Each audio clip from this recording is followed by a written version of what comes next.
बीता हुआ कल।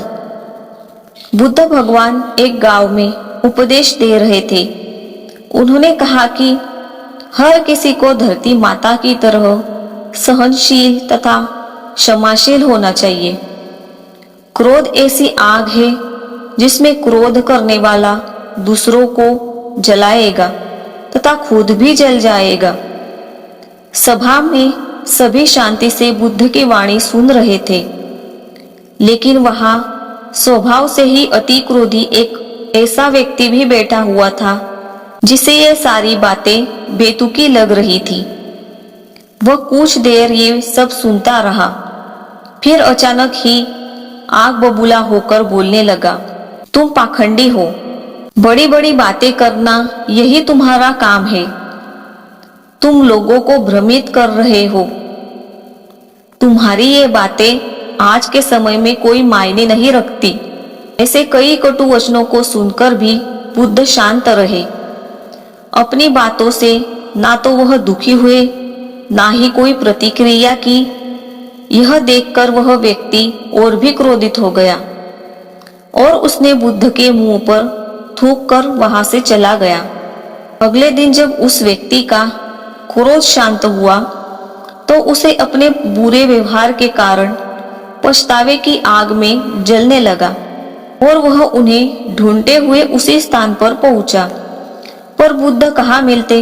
वह तो अपने शिष्यों के साथ पास वाले एक अन्य गांव निकल चुके थे। व्यक्ति ने बुद्ध के बारे में लोगों से पूछा और ढूंढते ढूंढते जहां बुद्ध प्रवचन दे रहे थे वहां पहुंच गया। उन्हें देखते ही वह उनके चरणों में गिर पड़ा और बोला, मुझे क्षमा कीजिए प्रभु।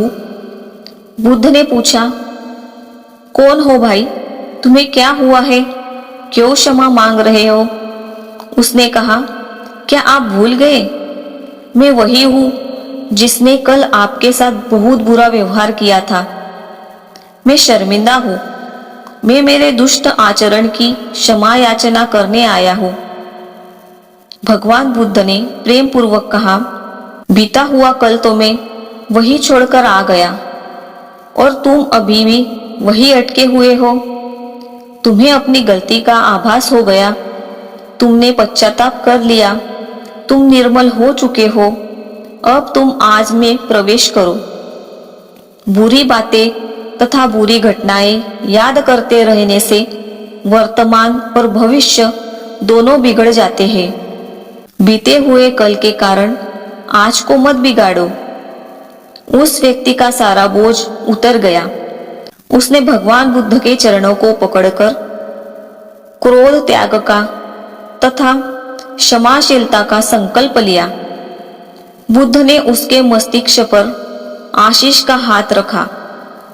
उस दिन से उसमें परिवर्तन आ गया और उसके जीवन में सत्य, प्रेम व करुणा की धारा बहने लगी।